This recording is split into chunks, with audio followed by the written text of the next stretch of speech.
به به بچه کجا داری میری علیرضا؟ شب کجا بیای بابا؟ کوهنوردی میکنی؟ بیا بالا برید.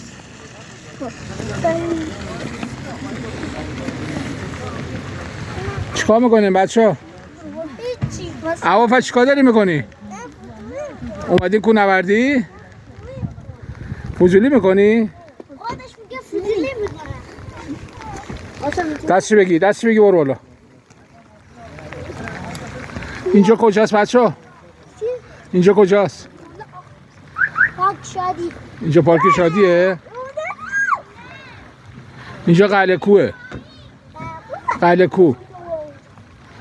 بس کوهنوردی کردید یا بخوایم بریم؟ بچه ها علیرضا هواشو داشته باش.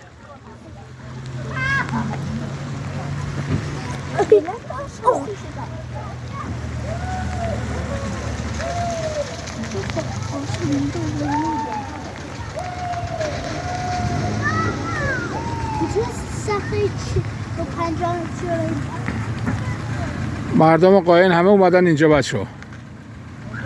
اومدن آبشار قلعه کوه.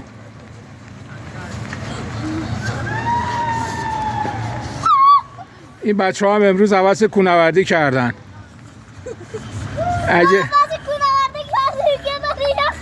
علیرضا چیکار داری میکنی با؟ ها؟